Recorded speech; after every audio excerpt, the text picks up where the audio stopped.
Após a ascensão de Jesus ao céu, e à medida que a igreja ia se formando, a igreja ia crescendo e os grupos começaram a se unir e viver em forma de comunidades.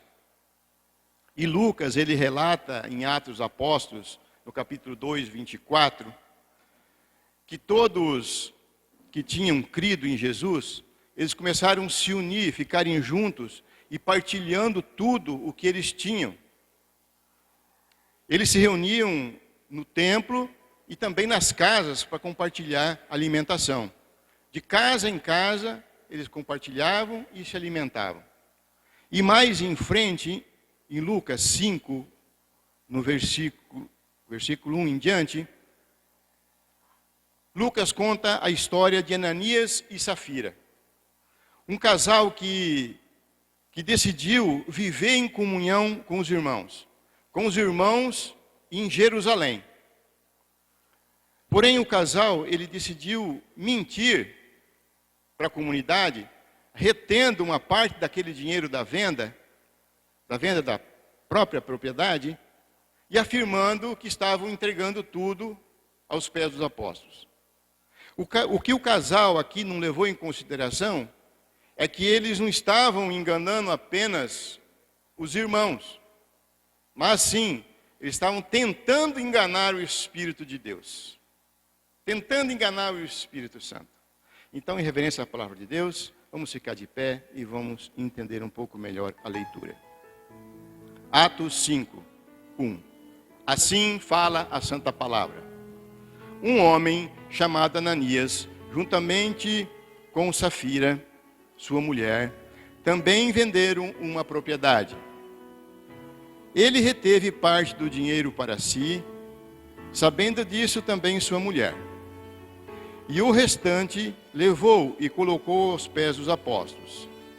Então perguntou Pedro: Ananias, como você permitiu que Satanás enchesse o seu coração, a ponto de você mentir ao Espírito Santo e guardar para si uma parte do dinheiro que recebeu pela propriedade? Ela não lhe pertencia? E depois de vendida, o dinheiro não estava em seu poder? O que levou a pensar em fazer tal coisa? Você não mentiu aos homens, mas sim a Deus. Ouvindo isso, Ananias caiu e morreu. Grande temor apoderou-se de todos que ouviram o que tinha acontecido. Então, os moços vieram, envolveram seu corpo, levaram-no para fora e o sepultaram. Cerca de 3 horas mais tarde, entrou sua mulher, sem saber o que havia acontecido. Pedro lhe perguntou: diga-me, foi esse o preço que vocês conseguiram pela propriedade? Respondeu ela: sim, foi esse mesmo. Pedro lhe disse: por que vocês entraram em acordo para tentar o Espírito do Senhor? Veja, estão à porta os pés dos que sepultaram o seu marido, e eles levarão também.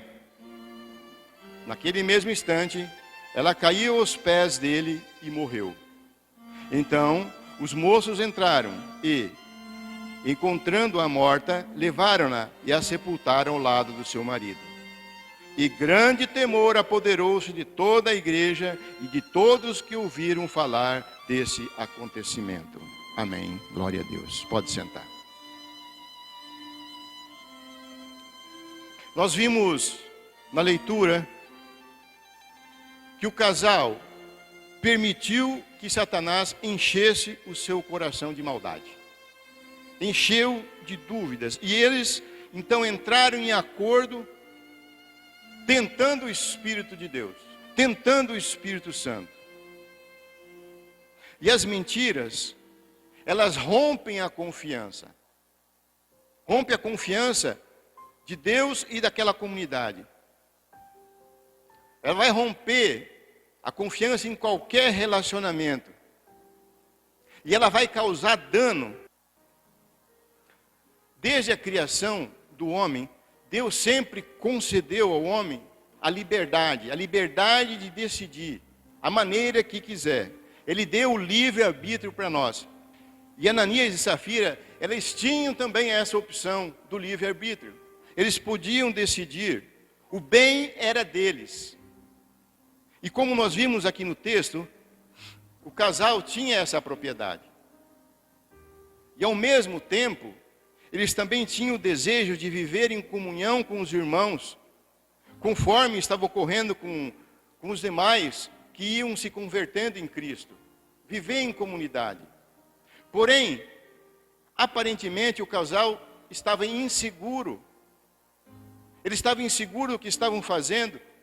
E combinaram então entre si entregar apenas uma parte do valor da propriedade. E até aí não havia problema algum.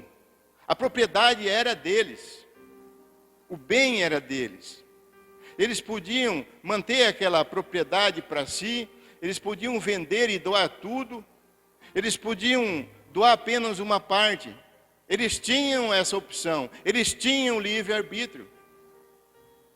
E Deus, Ele concedeu para o homem, concedeu para nós, essa liberdade de escolha, de podermos decidir. E não era obrigatório eles entregar tudo aos apóstolos. E o que acontece? Como nós vimos até o outro dia na ministração, a contribuição para a obra do Senhor é livre. É segundo o que é posto no nosso coração. Eles podiam decidir. Mas o casal resolveu mentir. O problema não foi a decisão de doar apenas uma parte do valor, mas sim a mentira. Mentiram aos irmãos e tentaram mentir a Deus.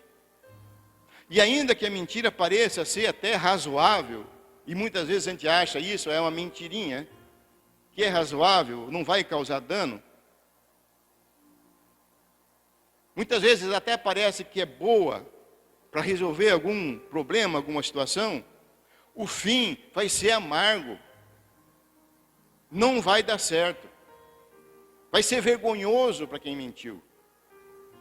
E eles podiam ter sido transparentes. Eles podiam falar a verdade. Mas eles optaram pelo engano para ganharem reconhecimento na comunidade. Uma oferta falsa, dentro de mentira, para ganhar reconhecimento dentro da igreja. E como nós vimos aqui na leitura principal, então Ananias e Safira, eles mentiram para a comunidade. Mentiram perante Deus. E a mentira na sociedade, ela gera desordem, ela gera corrupção, tantos problemas na sociedade que está tendo por causa da corrupção, através de mentiras. Ela destrói a confiança entre as pessoas. E assim também ela pode acontecer em várias áreas da nossa vida. Na família, no trabalho. Um lar que é marcado pela mentira, ela vai gerar ressentimento. Ressentimento entre o casal, entre pai e filho. Vai gerar afastamento, mágoas profundas. A mentira causa isso. Nós podemos ver Jacó, quando enganou seu pai, quando enganou Isaac, o sofrimento que ele teve, as consequências. Ele foi afastado por longos anos da sua família. Ele viveu na dificuldade, pelo deserto.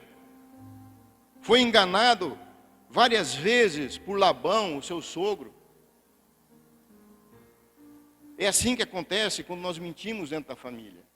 Vai vir as consequências amargas. No trabalho não é diferente. A mentira, ela pode acabar com o emprego de alguém, com o sustento de alguém, a carreira de alguém. Pode destruir uma empresa. Prejudica a vida de pessoas, até de família.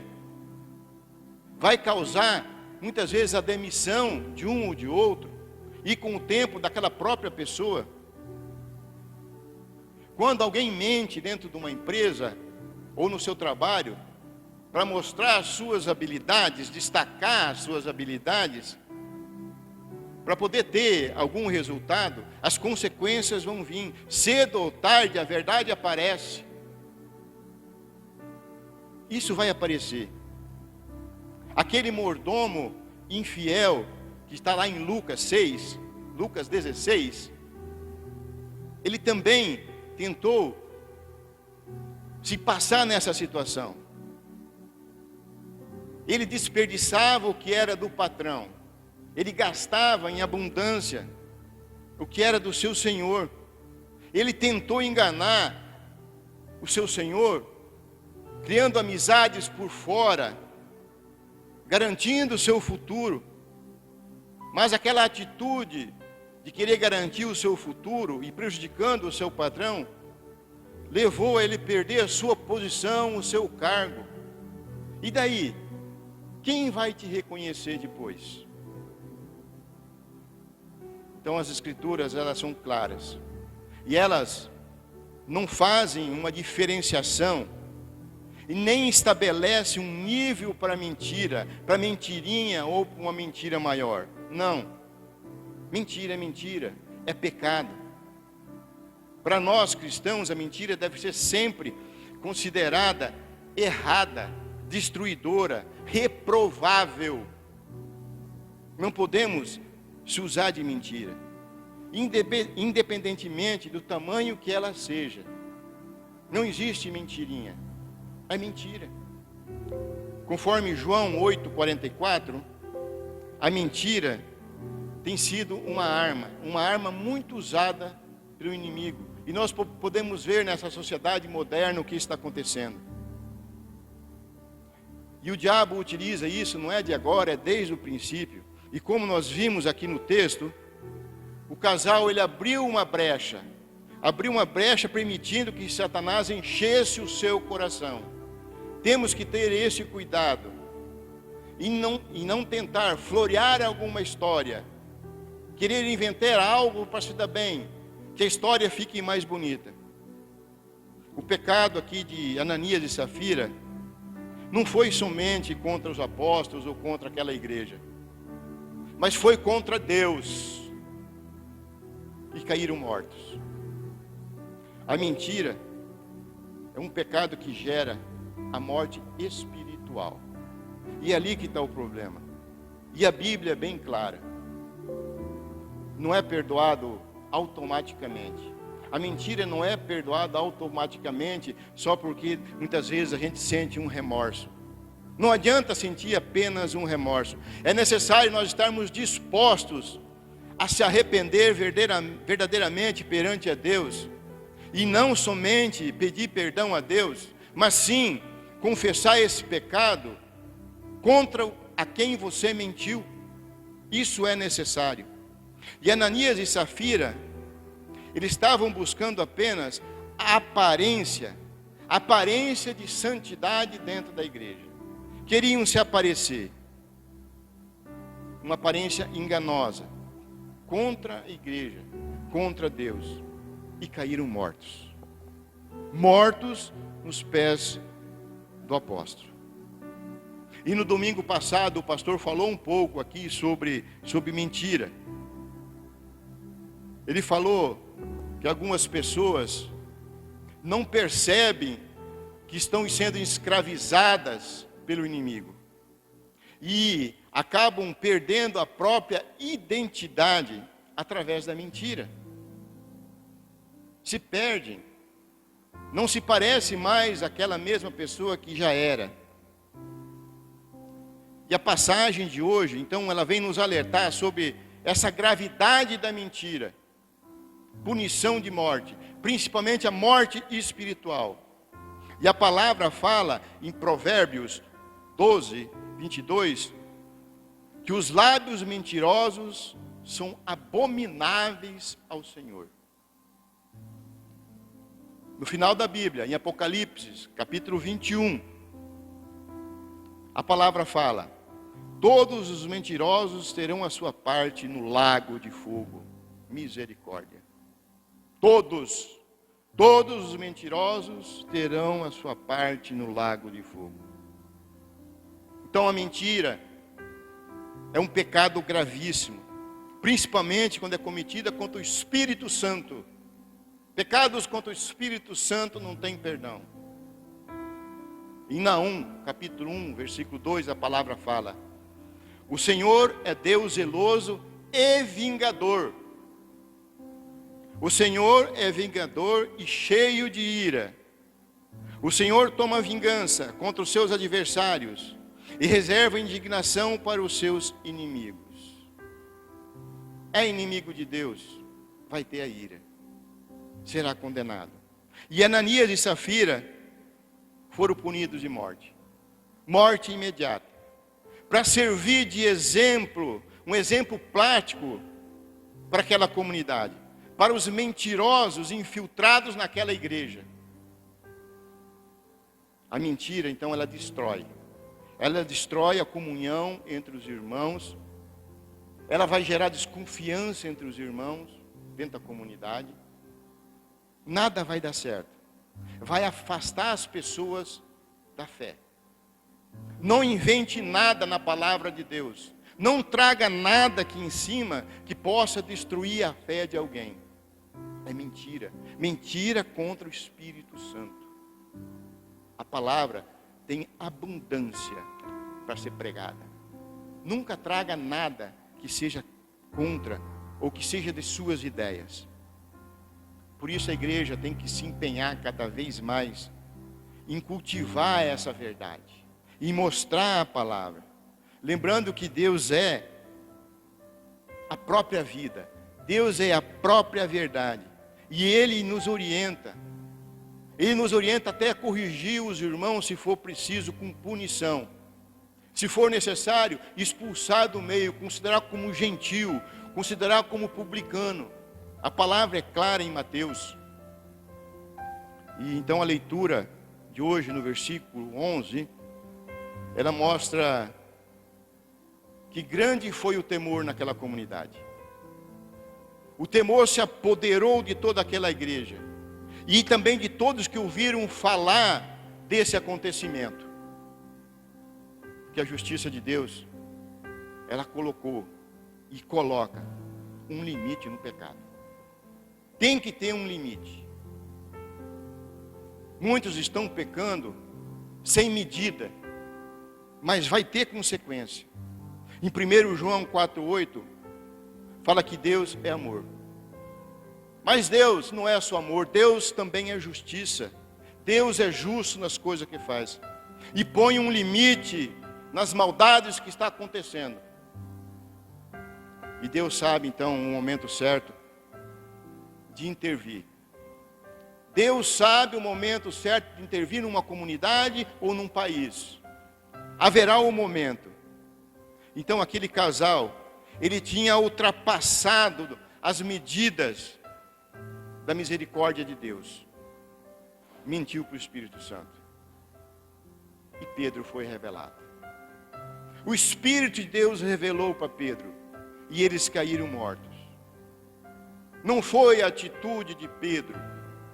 Foi de Deus, do Espírito Santo, que revelou a Pedro. E Ananias e Safira, então, são um exemplo de como Deus pode intervir de maneira imediata, para poder corrigir, reconstruir, evitar a contaminação espiritual dentro da igreja, dentro de uma comunidade como um todo. Uma mentira, uma simples mentira no meio, pode destruir toda uma comunidade. Se Deus permite que o casal continuasse naquelas mentiras, continuasse influenciando aquela comunidade, provavelmente aquela comunidade ia perder a integridade, ia perder a unidade. Então Deus interviu. Provavelmente a igreja ia deixar de viver o temor a Deus, ia deixar de viver dentro da integridade conforme a palavra.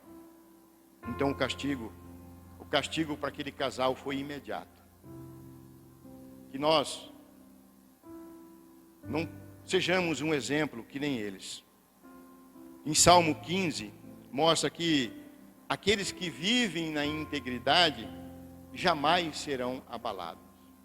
E Deus nos convida, Jesus nos convida para vivermos nessa integridade. E os relatos, então, sobre Ananias e Safira, vêm nos dar uma direção da nossa vida, de como nós procedemos para viver na integridade, na moral, para nós vivermos com temor em Deus, sobretudo o temor a Deus. Sendo que esse acontecimento, ele vem nos mostrar que nós devemos ser transparentes nas coisas que nós fizemos. Não importa onde, diante de Deus ou na comunidade, diante de Deus ou perante os homens.